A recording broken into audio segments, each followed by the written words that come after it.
وسعت اللہ خان کی تحریر کرۂ ارض ضروری مرمت کے لیے بند ہے۔ جس کھڑکی کے قریب بیٹھ کر میں لکھائی پڑھائی کا کام کرتا ہوں، اس کھڑکی کے باہر کونے میں چڑیا نے آج اپنا گھونسلہ مکمل کر لیا۔ اس کے ساتھ 8-9 سہیلیاں اور ایک طوطا مبارکباد دینے آئے ہیں۔ ایک چہچہاتی ہاؤس وارمنگ پارٹی چل رہی ہے۔ حالانکہ یہ سب مجھے دیکھ رہے ہیں، مگر ان کی چوں چوں اور ٹینٹیں میں کوئی وحشت نہیں۔ ویسے بھی کمرے میں مقید جاندار سے کسی کو کیا ڈرنا۔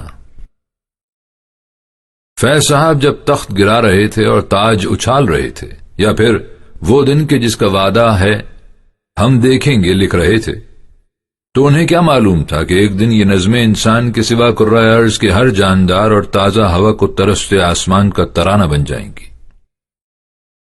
پچھلے 2-3 ماہ سے جو ہو رہا ہے شاید اس زمین پر پہلے کبھی نہیں ہوا۔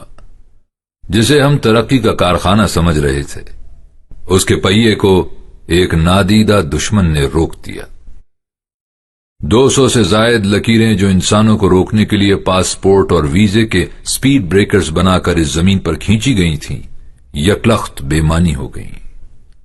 کیا امریکہ، کیا صومالیہ اور کیا مکہ، کیا ہریدوار، ویٹیکن اور کیا دیوار گریا، سب ایک ہی صف میں کان پکڑ کر کھڑے کر دیے گئے ہیں۔ سنتے آئے تھے کہ جاگیردار کو جب کسی معزز حریف کی عزت خاک میں ملانا ہوتی تو گاؤں کے سب سے نچلے راندہ درگاہ شخص سے سرعام جوتے لگواتا تھا، تاکہ یہ قصہ نسل در نسل یاد رہے۔ آج فطرت ایک گھٹیا وائرس کے ہاتھ میں جوتا پکڑا کر اشرف المخلوقات کا وہی حشر کر رہی ہے، اور جسے جوتا پڑ رہا ہے وہ یہ بھی نہیں کہہ سکتا کہ وہ اس کا مستحق نہیں۔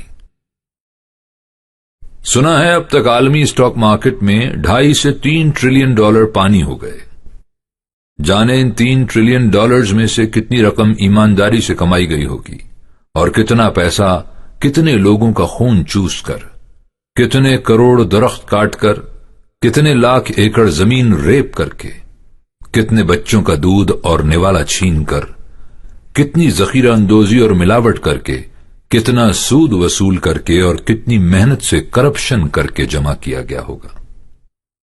آنے والے دنوں میں اسٹاک ایکسچینج اور اجناس کی منڈی کے ساتھ مزید کیا ہونے جا رہا ہے، سب وقت کی دیوار پر لکھا ہے۔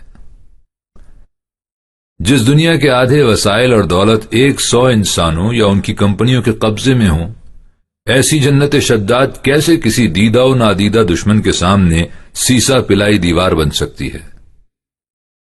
ایک ایک انچ زمین کے لیے لاشیں بچھا دینے والے، ایک دوسرے سے خوفزدہ ہو کر اسلحے کے انبار لگانے والے، اور ہر ہاتھ میں بندوق پکڑا دینے کے خواہش مند، ایک دوسرے کی منڈیاں اغوا کرنے والے منصوبہ ساز، اپنے عقیدے اور اقدار کو دوسرے پر تھوپنے اور انکار کی صورت میں بستیاں تاراج کر دینے والے، جنگلی حیاتیات کو بے گھر کرنے والے، ترقی و خوشحالی کے سراب کے اسیر ہو کر فطری بقا کے بنیادی اصولوں کی دھجیاں اڑانے والے، اور اپنے طبقاتی، مذہبی، ثقافتی تحفظ کے دھوکے میں دیواریں بلند تر کر کے ان کے پیچھے چھپنے والے، اور اپنے سمیت ہر مخلوق کو ادنا و برتر میں بانٹنے والے۔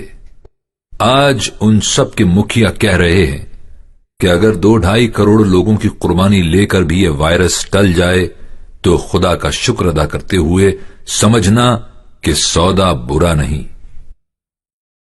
مجھے ہرگز اپنی جاتی کے بارے میں خوشگمانی نہیں کہ جو بچ گئے وہ اپنے لچھن ٹھیک کر کے بندے دے پتر بن جائیں گے، اور کرۂ ارض پر دیگر حیاتیات و نباتات و معدنیات کے ساتھ پرامن بقائے باہمی کا معاہدہ کر لیں گے۔ میری جاتی اس وقت جتنی مظلوم ٹپائی دے رہی ہے، دراصل اس سے کہیں زیادہ ظالم ہے۔ فی الحال تو میں اپنی کھڑکی کے باہر آدمی کے خوف سے آزاد گھونسلہ بنانے والی چڑیا اور اس کی اچھلتی پھدکتی ہمجولیوں کی چہچہاتی خوشیوں میں مگن ہوں، اور اس کھڑکی بھر آسمان کو جی بھر کے دیکھ رہا ہوں جو جانے کب سے خالص نیلا دکھنے کے لیے ترس رہا تھا۔ کرۂ ارض اس وقت ضروری مرمت کے لیے بند ہے۔ میرے مقید ہوئے بغیر یہ بھلا کہاں ممکن تھا؟